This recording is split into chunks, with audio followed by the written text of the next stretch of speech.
Video में जो अंतरिक्ष यान या स्पेसशिप दिखाई दे रहा है, उसके अंदर कुछ लोग पृथ्वी छोड़कर किसी दूसरे ग्रह की ओर रवाना हो रहे हैं, क्योंकि पृथ्वी पूरी तरह पानी के नीचे डूब चुकी है। ऊंची ऊंची इमारतों तक पानी चढ़ चुका है। इतना भयानक सुनामी पृथ्वीवासियों ने इससे पहले कभी नहीं देखा था। पृथ्वी के विनाश का दिन अब आ ही गया है। कोरोना आने से पहले अगर कोई कहता कि पूरी दुनिया के लोग घरों में बंद रहेंगे, तो यह बात बिल्कुल अविश्वसनीय लगती। लेकिन ऐसा हुआ। कोरोना के समय पूरी दुनिया अपने अपने घरों में ठहर सी गई थी। उसी तरह जब पृथ्वी के विनाश की बात की जाती है, तब भी बहुत से लोग उस पर भरोसा नहीं करना चाहते। लेकिन जिस दिन सच में पृथ्वी नष्ट होगी, उस दिन हालात कैसे होंगे? भले ही पृथ्वी पानी के नीचे डूब चुकी हो, लेकिन इस कहानी में एक बहुत बड़ा ट्विस्ट है। यह माँ अपने बच्चे को इस भयानक सुनामी से कैसे बचाएगी? और उसका बच्चा जैसा दिखता है, वैसा असल में था नहीं। वह कुछ और ही था। एक बेहतरीन साइंस फिक्शन मूवी। कहानी की शुरुआत होती है एक माँ से, जिसका नाम है एना, और उसके बच्चे जाइन से। एना डार्विन सेंटर में इमोशन इंजीनियर डेवलपमेंट मैनेजर के तौर पर काम करती है। अचानक एना को महसूस होता है कि उसके घर के अंदर पानी घुस रहा है। वह हैरानी से खिड़की की तरफ देखती है और देखती है, चारों तरफ पानी ही पानी था। बाहर मूसलाधार बारिश हो रही थी। पानी इतना भर चुका था कि बड़ी बड़ी इमारतों की तीसरी मंजिल तक डूब चुकी थीं। यह साफ समझ में आ रहा था कि कोई भयानक प्रलय या तो होने वाला है या फिर हो चुका है। एना बहुत ज्यादा घबरा जाती है। दूसरी तरफ जाइन हाथ में एक गॉगल्स लेकर जिद करने लगता है। माँ, मैं तैरना चाहता हूँ। एना हालात समझ चुकी थी। एक तरफ पूरी दुनिया डूब रही है और दूसरी तरफ यह बच्चा तैरने की जिद कर रहा है। गुस्से में आकर एना उसे डांटती है, गॉगल्स छीनकर अपने पास रख लेती है और जल्दी जल्दी जरूरी सामान समेटने लगती है। उसी वक्त सिक्योरिटी टीम से एक कॉल आता है। तुम बाहर निकलो, हम तुम्हें बचा लेंगे। डांट पड़ने के बाद जाइन दुखी होकर अलमारी में छिप जाता है। एना किसी तरह उसे प्यार से समझा बुझाकर अपने कंधे पर उठाती है और घर से बाहर निकल पड़ती है। चारों तरफ पानी लगातार बढ़ता जा रहा था। कई लोग पानी में मृत हालत में पड़े दिखाई देते हैं। आसपास के सभी लोग जान बचाने के लिए सीढ़ियों से ऊपर चढ़ने की कोशिश कर रहे थे, लेकिन इतनी ज्यादा भीड़ थी कि कोई भी ठीक से ऊपर नहीं जा पा रहा था। किसी तरह एना एक मंजिल से दूसरी मंजिल तक पहुंच जाती है। तभी पास की इमारत से एक आदमी एना को नाम लेकर चिल्लाने लगता है। वही आदमी था जिसने सिक्योरिटी टीम की तरफ से एना को बचाने की बात की थी। उस आदमी का नाम था हेजो। और तभी उसी पल में जाइन अचानक कहीं गायब हो जाता है। जाइन कहीं चला जाता है। एना डर के मारे उसे पागलों की तरह ढूंढने लगती है। थोड़ी देर बाद एना देखती है कि उन्हीं की तरफ एक विशाल समुद्री लहर तेजी से बढ़ती चली आ रही है। तभी एना फ्लैशबैक में चली जाती है, जहां उसका पति इसी तरह की एक भयानक सुनामी में अपनी जान गंवा रहा था। खैर, वर्तमान में देखा जाता है कि वह समुद्री लहर जोरदार टक्कर मारती है और एना समेत आसपास मौजूद सभी लोगों को बहा ले जाती है। यानी इस बिल्डिंग की यह मंजिल भी अब पूरी तरह पानी के नीचे चली जाती है। एना किसी तरह सांस रोककर तैरते हुए जाइन को ढूंढने लगती है। तभी वहां सिक्योरिटी हेल्प यानी हेजो पहुंच जाता है और एना तथा उसके बच्चे जाइन को सुरक्षित बाहर निकाल लाता है। अपने बच्चे को जिंदा देखकर एना फूट फूट कर रोने लगती है और हेजो का धन्यवाद करती है, क्योंकि उसे लगा था कि शायद उसका बच्चा अब इस दुनिया में नहीं रहा। इसके बाद हेजो एना से अपने साथ चलने को कहता है। वह बताता है कि उन्हें बचाने के लिए एक हेलीकॉप्टर आने वाला है। हेजो आगे कहता है, 3 घंटे पहले अंटार्कटिका के समुद्र में एक उल्कापिंड आकर टकराया है। इसी वजह से समुद्र का पानी बहुत ऊपर उठ गया है। बर्फ पिघलने लगी है और इसी कारण पूरी पृथ्वी डूबने के कगार पर पहुंच चुकी है। अब धीरे धीरे सब कुछ पानी में समाता जाएगा और आज ही पृथ्वी का आखिरी दिन है। यह सब सुनकर एना घबरा जाती है। लेकिन हेजो कहता है, तुम जो नौकरी करती हो वह कोई आम काम नहीं है। तुम्हें इंसानों के लिए एक नई पीढ़ी तैयार करनी होगी और यह काम सिर्फ तुम और तुम्हारे बॉस ही कर सकते हो। लेकिन इस हादसे में तुम्हारे बॉस और उसके बच्चे का कोई पता नहीं चल पाया है, इसलिए अब तुम ही हमारी आखिरी उम्मीद हो। असल में एना एआई के भीतर इमोशन इंजन तैयार कर रही थी, यानी एआई के अंदर भी इंसानों जैसी सोच, भावनाएं, दुख, दर्द, जो कुछ भी एक इंसान महसूस करता है वह सब कुछ एक एआई के अंदर मौजूद होगा। इसी प्रोजेक्ट पर एना काम कर रही थी और यही वजह है कि एना के लिए हेलीकॉप्टर भेजा जा रहा है ताकि पृथ्वी के पूरी तरह नष्ट हो जाने के बाद एआई के जरिए इंसानों जैसे स्वभाव विकसित कर एक नई मानव पीढ़ी तैयार की जा सके। हेजो आगे बताता है, लैबोरेटरी में इंसान जैसा एक शरीर पहले ही तैयार कर लिया गया है। अब तुम्हें बस उसमें इंसानों जैसी भावनाएं और फीलिंग्स जोड़नी हैं। हम एक आर्टिफिशियल इंसान यानी एक कृत्रिम मानव बनाएंगे। यह सब सुनकर एना बुरी तरह घबरा जाती है। वह कुछ भी जवाब नहीं दे पाती। उधर हालात और ज्यादा खतरनाक होते जा रहे थे। अलग अलग कमरों में आग के जोरदार धमाके होने लगे थे।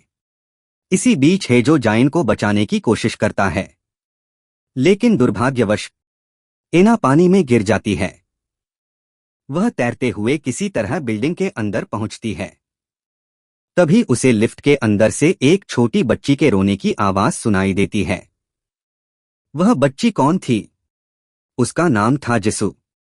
एना मदद ढूंढने की कोशिश में वहां एना देखती है कि दो लड़के इस हादसे का फायदा उठाकर लोगों का सामान चुरा रहे हैं। कुछ लोग ऐसे ही होते हैं, चोरों के बच्चे। एना उन्हें नजरअंदाज कर जिसू की मदद करने की कोशिश करती है, लेकिन तभी अचानक समुद्र की एक विशाल लहर आकर सब कुछ डुबो देती है। एना जिसू को बचा नहीं पाती। इसके बाद एना ऊपर की मंजिल से हेजो की आवाज सुनकर दौड़ती हुई पहुंचती है। वह देखती है कि जाइन बुरी तरह कांप रहा है। एना दवा ढूंढने की कोशिश करती है, लेकिन हेजो झुंझलाकर कहता है, बहुत देर हो रही है। तुम तो इसे फिर से नया बनाकर तैयार कर सकती हो, इसलिए अपने बच्चे को छोड़ो और मेरे साथ चलो। यह सुनकर एना को हेजो पर भयंकर गुस्सा आ जाता है। वह उसे छोड़कर एक अनजान बूढ़े आदमी के घर में घुस जाती है और वहां दवा ढूंढने लगती है। जल्दी से वह जाइन को दवा पिलाती है और उसे होश में ले आती है। दृश्य बदलता है और अतीत का एक दृश्य दिखाया जाता है, जहां एना डार्विन सेंटर पहुंचकर कहती है, मेरे पति की मौत हो चुकी है और जाइन मेरी रिसर्च का एक हिस्सा था, इसलिए मैं जाइन को वापस डार्विन में सौंपना चाहती हूं। मैं उसकी मां बनने के लायक नहीं हूं। यहीं पर एक चौंकाने वाला सच सामने आता है। जाइन कोई असली इंसान नहीं था। वह भी एक तरह का एआई, आर्टिफिशियल इंटेलिजेंस था। उसके अंदर इंसानों जैसी भावनाएं डाली गई थीं, जैसे दुख, दर्द, हंसी, रोना, तकलीफ, खुशी। हर वो एहसास जो एक इंसान महसूस करता है। उसी समय डार्विन सेंटर ने जाइन को अपने साथ ले जाने के लिए एना से 3 महीने इंतजार करने को कहा था। खैर, कहानी वापस वर्तमान में लौट आती है और यहीं यह भी साफ हो जाता है कि इसी वजह से हेजो ने एना से कहा था, तुम तो अपने बच्चे को दोबारा बना सकती हो, क्योंकि हेजो जानता था कि एना का बच्चा कोई आम बच्चा नहीं है। वह एआई के जरिए बनाया गया था। इसके बाद हेजो एना को बताता है कि उसे आदेश मिला है कि एना को अकेले ही हेलीकॉप्टर में ले जाया जाएगा। जाइन को साथ ले जाने की इजाजत नहीं है। एना कोई जवाब नहीं देती। तीनों ऊपर की मंजिल की तरफ भागने लगते हैं। तभी एना देखती है कि एक गर्भवती महिला दर्द से चिल्ला रही है और उसका पति मदद की गुहार लगा रहा है। एना चाहकर भी उनकी मदद नहीं कर पाती और हालात की मजबूरी में उन्हें वहीं छोड़कर आगे बढ़ जाती है। कुछ देर बाद जब वे छत के पास पहुंचते हैं, एना फूट फूट कर रो पड़ती है। वह कहती है, मैं जाइन को अकेला छोड़कर नहीं जा सकती, लेकिन इसके अलावा कोई रास्ता भी नहीं था। थोड़ी ही देर में हेलीकॉप्टर उतर आता है। कई सिक्योरिटी गार्ड आते हैं और जाइन को जबरदस्ती एना से अलग कर लेते हैं। एना रोते हुए हेजो से मदद की गुहार लगाती है, लेकिन हेजो कुछ भी नहीं करता। आखिरी बार एना जाइन को कसकर गले लगाती है और उसी वक्त वह देखती है कि सिक्योरिटी टीम हेजो को गोली मार देती है। इसके बाद सिक्योरिटी टीम जाइन को बेहोश कर देती है और उसकी सारी यादें और डेटा निकाल लेती है। इसके बाद जाइन की जानकारी पृथ्वी के पूरी तरह नष्ट होने से पहले एना और कुछ चुनिंदा वैज्ञानिकों को अंतरिक्ष में भेज दिया जाता है। यहां खुलासा होता है कि मानव जाति को जिंदा रखने के लिए लैब में एक मां का शरीर और एक बच्चे का शरीर तैयार करना जरूरी है। बच्चे का शरीर पहले ही तैयार किया जा चुका है, लेकिन मां का शरीर अब भी बनाया जाना बाकी है। एना बताती है कि एक खास योजना के तहत मां को सब्जेक्ट बनाया जाएगा और उसके बच्चे को उससे दूर कर दिया जाएगा। मां का मुख्य काम होगा अपने बच्चे को ढूंढना। इसी तलाश के दौरान मां के अंदर जो भावनाएं जन्म लेंगी, वही उनके पूरे मिशन का असली मकसद है, क्योंकि वे एक एआई के भीतर इंसानी भावनाएं पैदा करना चाहते हैं। अचानक देखा जाता है कि एक तारे के अनगिनत टूटे हुए टुकड़े रॉकेट की तरफ तेजी से बढ़ रहे हैं और यहीं पर यह सीन खत्म हो जाता है। दृश्य बदलता है। एना को उसके कमरे में आराम करते हुए दिखाया जाता है जब मूवी की शुरुआत हुई थी।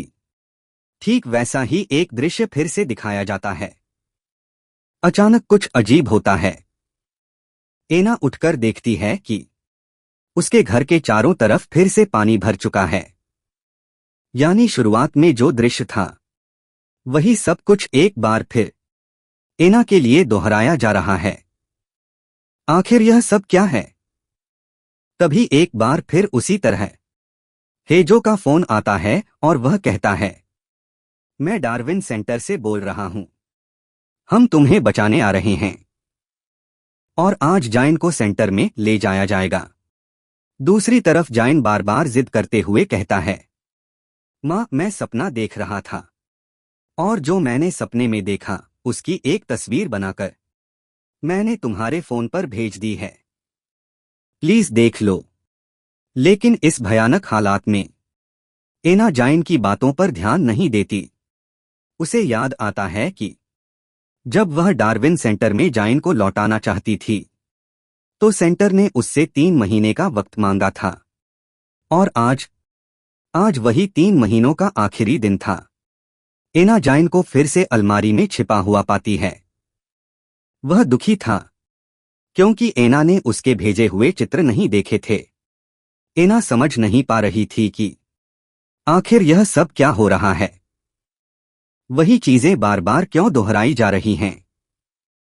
वह अपने बच्चे से कहती है, सुनो, आज मैं जो भी कहूंगी तुम सिर्फ वही करोगे और अगर तुम्हें लेने कोई आए तो तुम किसी के साथ नहीं जाओगे। यह सुनकर जाइन रो पड़ता है। वह कहता है, मैं अब भी 6 साल का ही क्यों हूं मां? आज भी मैं 6 साल का हूं, कल भी मैं 6 साल का था। क्या मैं हमेशा 6 साल का ही रहूंगा? क्या मेरी उम्र कभी नहीं बढ़ेगी? एना कुछ भी समझ नहीं पाती और जाइन को लेकर वहां से भागने लगती है। भागते समय एना को फिर से हेजो की आवाज सुनाई देती है, बिल्कुल वैसे ही जैसा मूवी की शुरुआत में दिखाया गया था। लेकिन एना कोई जवाब नहीं देती और उसी पल समुद्र से एक और विशाल लहर उठती है और आधे लोगों को बहाकर ले जाती है। एना किसी तरह अपने बेटे को जोर से पकड़कर रखती है, लेकिन दुर्भाग्यवश जाइन को एना जाइन को खो देती है।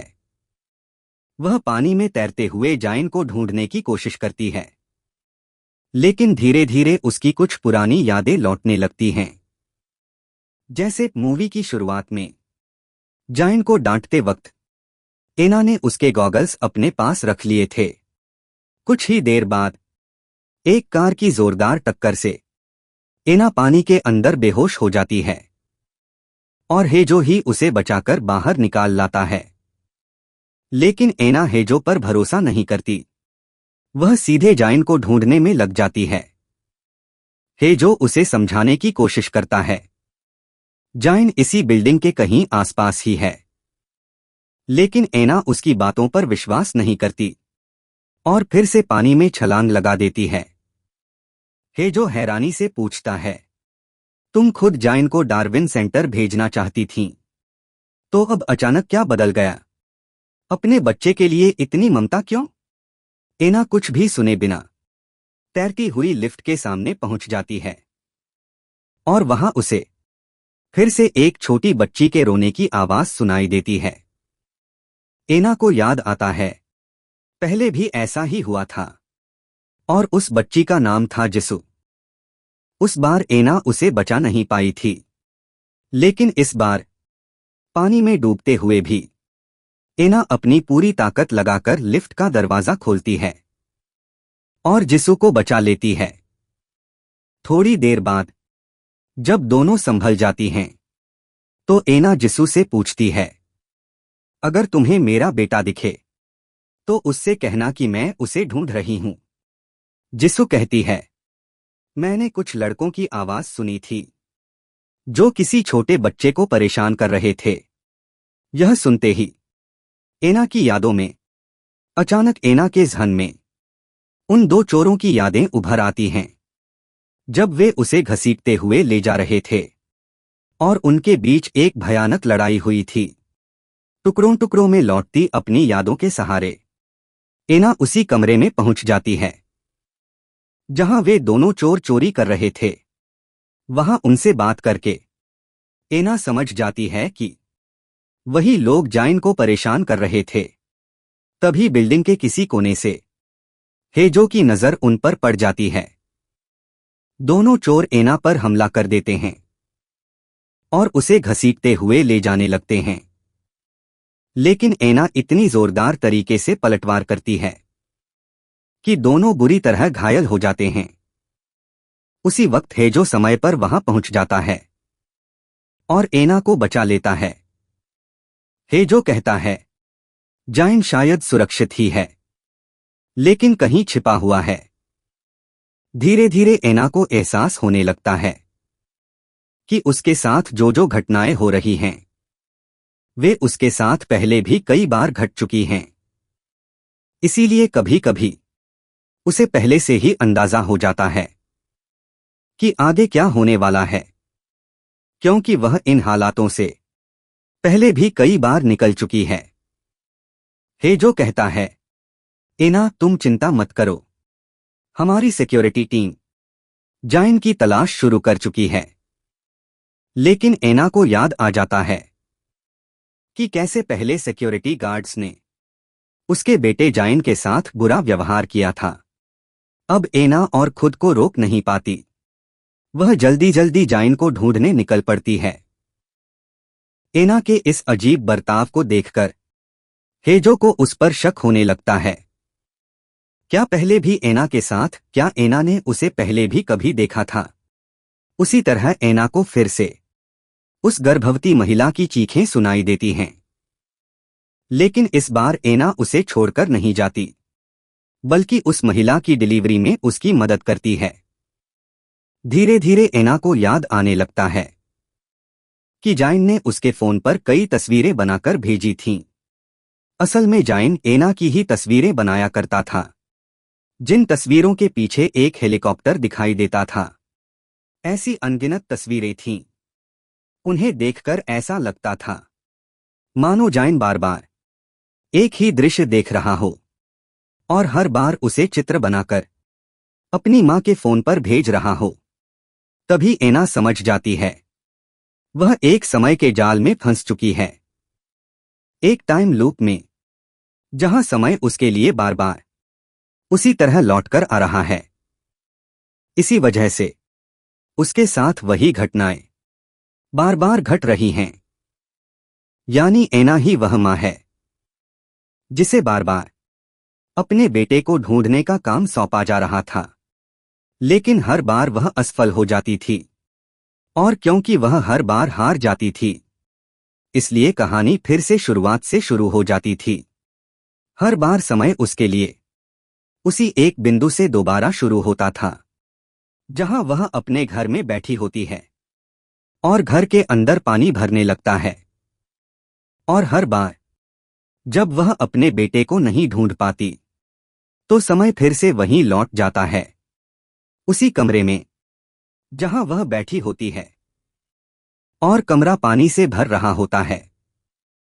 और हर बार एना जो जो गलतियां करती थी, अगली बार जाकर वही एना अब वही गलतियां दोहराती नहीं है। और अब वह समझ जाती है कि उसका बेटा जाइन उससे बार बार क्यों पूछता था, मैं और कितने दिन 6 साल का ही रहूंगा, क्योंकि वही घटनाएं बार बार घट रही थीं। वही समय बार बार वापस लौट रहा था। एना घर की अलमारी में देखने जाती है कि कहीं उसका बेटा जाइन वहां छिपा हुआ तो नहीं है। अचानक सिक्योरिटी टीम आकर उसे पकड़ लेती है। और यह भी सामने आता है कि इस तरह पकड़े जाने की घटना पहले भी कई बार हो चुकी है।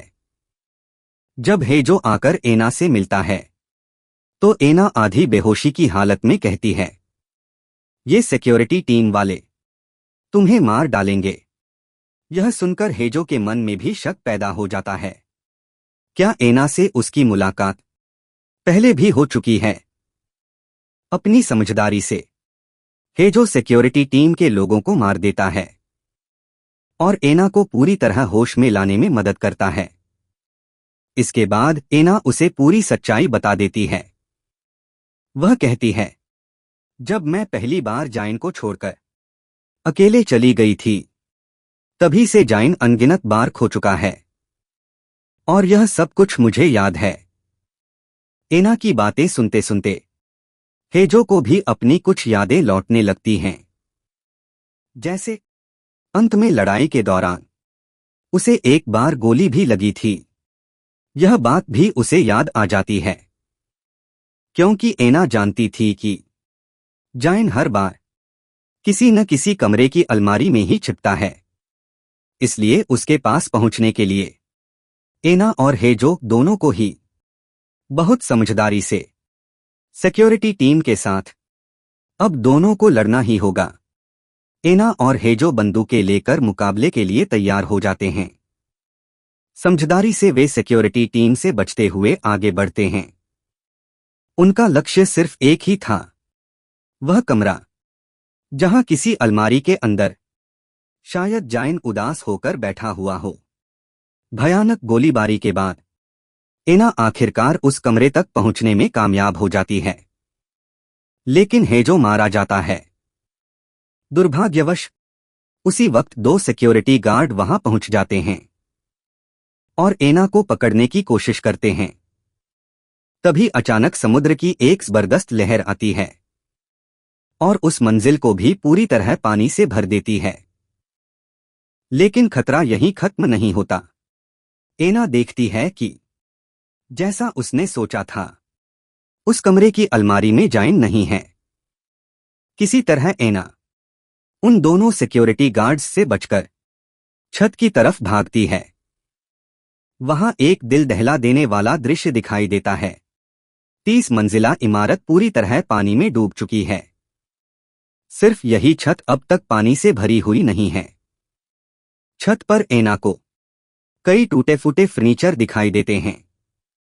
आखिरी उम्मीद के साथ वह एक अलमारी खोलती है और देखती है कि जाइन उसी अलमारी के अंदर बेहोशी की हालत में पड़ा हुआ है। एना उसे देखते ही दवा पिलाती है और रोते हुए कहती है, मुझे माफ कर दो, मैंने तुम्हें अकेला छोड़ दिया था। मैं सब कुछ भूल गई थी। लेकिन जब मैंने तुम्हारी भेजी हुई तस्वीरें देखीं, तो मुझे सब कुछ याद आ गया। जाइन को थोड़ा होश आता है। वह कहता है, माँ, तुमने मुझे नहीं भुलाया। तुमने मुझसे कहा था कि अलमारी के अंदर इंतजार करना। यह सुनकर एना हैरान रह जाती है। दरअसल जब वही घटनाएं बार बार दोहराई जा रही थीं, तब एक बार ऐसा भी हुआ था जब सिक्योरिटी गार्ड्स ने जाइन को पकड़ लिया था। उस वक्त एना ने जाइन को कसकर गले लगाया था और उससे कहा था कि वह छत की अलमारी में छिप जाए। इसी वजह से जाइन छत की उसी अलमारी के अंदर अपनी मां का इंतजार कर रहा था। इसके बाद यहां पूरा सच सामने आ जाता है। जब उस तारे का टूटा हुआ टुकड़ा रॉकेट की तरफ बढ़ रहा था, तभी एना खुद कहती है, मैं ही वह मां बनूंगी जिसे सब्जेक्ट बनाया जाएगा। एना वैज्ञानिकों को जाइन से जुड़ा सारा डेटा दे देती है और उनसे कहती है कि जाइन की यादों के साथ साथ उसकी अपनी यादों को भी एक दूसरे से जोड़ दिया जाए। असल में अपने पति की मौत के बाद एना मानसिक रूप से टूट चुकी थी। इसीलिए वह जाइन को डार्विन सेंटर वापस भेजना चाहती थी। लेकिन जाइन के साथ रहते रहते एना उसे अपने सगे बच्चे की तरह प्यार करने लगी थी और इसी वजह से वह जाइन को खोना नहीं चाहती थी। इसीलिए एना ने खुद को ही मां के तौर पर सब्जेक्ट बनने के लिए चुन लिया। इसके बाद शोधकर्ता एना और जाइन की सारी यादों को लैब में भेज देते हैं। दरअसल वैज्ञानिकों ने जो प्रोजेक्ट शुरू किया था, जिसमें एक ऐसा आर्टिफिशियल इंटेलिजेंस बच्चा बनाया जाना था जिसके भीतर इंसानों जैसी भावनाएं, एहसास और संवेदनाएं हों, उस प्रोजेक्ट के लिए एक मां की जरूरत थी। एक ऐसी मां जो अपने बच्चे को खोजे। और उसी मां के रूप में एना ने शोधकर्ताओं से कहा था कि उसी को इस प्रयोग के लिए इस्तेमाल किया जाए। खैर, इधर जब एना जाइन से बात कर रही होती है, तभी सिक्योरिटी टीम छत पर पहुंच जाती है। उसी वक्त एना देखती है कि समुद्र की एक विशाल लहर उनकी तरफ तेजी से बढ़ रही है। एना और जाइन दोनों समुद्र में छलांग लगा देते हैं और इसी के साथ इमोशन इंजन का यह प्रयोग सफलतापूर्वक पूरा हो जाता है। इसी के परिणामस्वरूप वे उस टाइम लूप से बाहर निकलने में कामयाब हो जाते हैं। मूवी के आखिर में दिखाया जाता है कि एना और जाइन एक स्पेसशिप के जरिए दोबारा पृथ्वी की ओर लौट रहे हैं और यहीं पर फिल्म समाप्त हो जाती है। यानी उनका प्रयोग पूरी तरह सफल हो चुका है और अब पृथ्वी के पूरी तरह नष्ट हो जाने के बाद एआई आर्टिफिशियल इंटेलिजेंस के जरिए नए कृत्रिम बच्चों को तैयार किया जाएगा और इसी से एक नई पृथ्वी की शुरुआत होगी।